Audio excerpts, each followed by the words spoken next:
Hello dear students, आज का worksheet है नंबर 24।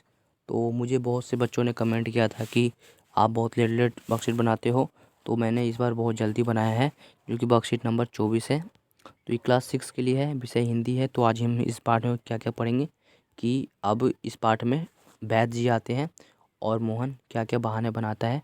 चलिए इसी में हम जानेंगे। तो यहाँ पे अपना नाम लिखें, यहाँ पे अपने कक्षाध्यापक का नाम लिखें। तो ये वर्कशीट है वीरवार 17 दिसंबर 2020 के लिए। ठीक है, तो आप फटाफट कर लेंगे। तो हमने पिछले वर्कशीट में क्या क्या जाना था जो कि यहाँ पे दिया गया है, चलिए इसको पढ़ते हैं। तो यहाँ पे बताया गया कि पिछले कार्यपत्रक में हमने जाना था कि मोहन के पिता ने डॉक्टर को फ़ोन किया तो पर मोहन की बीमारी के बारे में बताया। और यहाँ पे तथा डॉक्टर को घर पर आने के लिए कहा और पड़ोसी दीनानाथ ने भी वैद्य जी को आने के लिए कहा। वैद्य जी के आने पर वहाँ क्या क्या हुआ, आओ इस कार्यपत्रक में जाने। तो हमने पिछले वर्कशीट में क्या जाना था कि मोहन के पिताजी डॉक्टर को फ़ोन करते हैं और बीमारी के बारे में बताते हैं और डॉक्टर जी घर को आने के लिए कहते हैं और तभी दीनानाथ आते हैं तो उन्होंने भी वैद्य जी को आने के लिए कहा है। तो अब देखते हैं कि आगे क्या क्या होता है, चलिए पढ़ते हैं आगे। तो वैद्य जी मतलब कि आ गए। तो कहाँ है मोहन?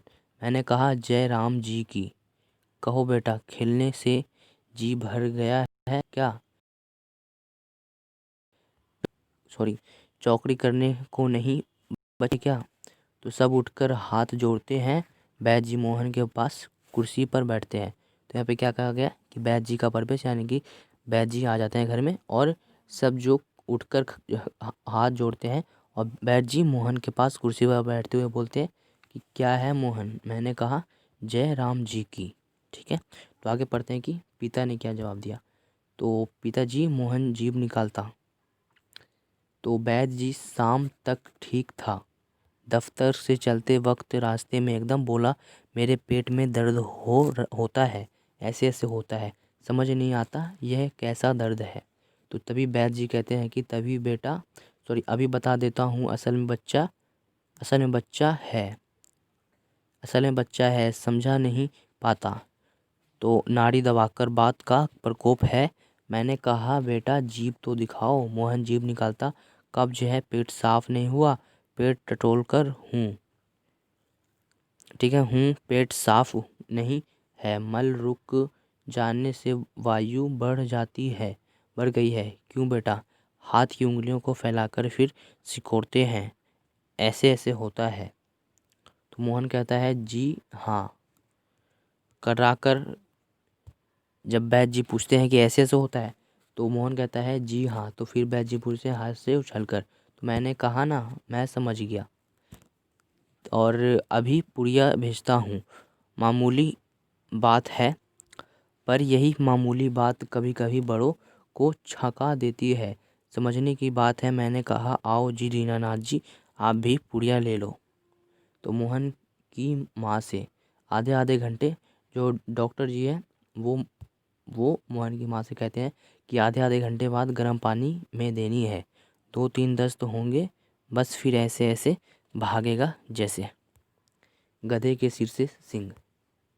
ठीक है, तब पिता कहते हैं कि वैद्य जी यह है आपकी भेंट। नोट देते हुए मतलब कि पैसे देते हुए कहते हैं पिताजी की, वैद्य जी यह है आपकी भेंट। तो अब वैद्य जी कहते हैं कि नोट लेते हुए, अरे मैंने कहा आप यह क्या करते हैं? आप और हम क्या दो हैं? ठीक है, तो आप वैद्य जी कहते हैं कि हम दो एक हैं, तो क्या पैसे लेंगे? तो पैसे लेते हुए कहते हैं। ठीक है, तो आगे देखते हैं प्रश्न नंबर अब इसके क्या क्या है। तो इसमें 3 प्रश्न है। तो पिछले वर्कशीट में भी हमने 3 ही प्रश्न के उत्तर दिए थे, तो इसमें भी हम 3 ही प्रश्न के उत्तर देंगे। चलिए शुरू करते हैं।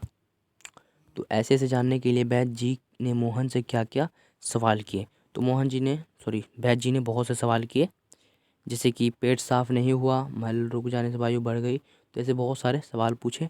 तो हम इसमें से ढूंढने में थोड़ा दिक्कत होगा, तो मैं इसका आंसर करवा दे रहा हूँ। चलिए देखते हैं इसका आंसर। तो प्रश्न नंबर 1 का उत्तर आप यहाँ से देंगे कि वैद्य ने बीमारी जानने के लिए मोहन को कहा। प्रश्न वैद्य जी मोहन से किए। ठीक है, यही प्रश्न वैद्य जी मोहन से किए। ठीक है, तो अब देखते हैं प्रश्न नंबर 2 क्या वर्कशीट में प्रश्न नंबर 2 है कि ऐसे ऐसे दर्द को वैद्य जी ने कौन सी बीमारी समझी और इसके क्या लक्षण होते हैं। तो जो वैद्य जी थे तो इस बीमारी को क्या क्या समझ रहे थे, चलिए देखते हैं इसका आंसर। तो ये है प्रश्न नंबर 2 का उत्तर कि पेट का साफ ना होना, मल रुक जाने से वायु का बढ़ जाना। तो ये दो बीमारी समझ रहे थे, कौन समझ रहे थे, वैद्य जी। तो ऐसे ऐसे दर्द को वैद्य जी कब्ज की बीमारी समझी। इसके लक्षण क्या क्या थे कि पेट का साफ ना होना और मल रुकने की वायु को बढ़ जाना। तो ये हमारा प्रश्न नंबर 2 का उत्तर हो जाएगा। तो सभी प्रश्न नंबर 2 का उत्तर इसी तरह से कर लेंगे, ये पूरा आपको कर लेना है यहाँ से यहाँ तक, ठीक है। अब देखते हैं प्रश्न नंबर 3 क्या है, जो कि हमारे लास्ट है। प्रश्न नंबर 3 में एक मुहावरा कहा गया था कि गधे के सींग से सर भाग जाना। तो इसमें क्या है, बस फिर ऐसे भागेगा जैसे गधे के सींग से सर। तो वाक्य में गधे के सिर से सींग का क्या मतलब है, तो ये एक मुहावरा है। चलिए इसको करते हैं मुहावरे को सॉल्व। हमारा प्रश्न नंबर 3 था कि इस मुहावरे का मतलब क्या है, इस वाक्य का मतलब क्या है, कि इस मतलब का है कि का मतलब है गायब हो जाना।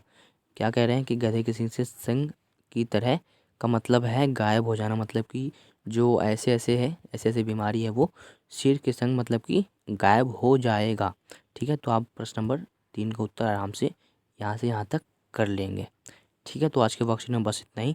अगर चैनल पहली बार है तो चैनल को सब्सक्राइब करना ना भूलें। आप सब्सक्राइब नहीं करते, बस आप वीडियो देखकर चले जाते हो।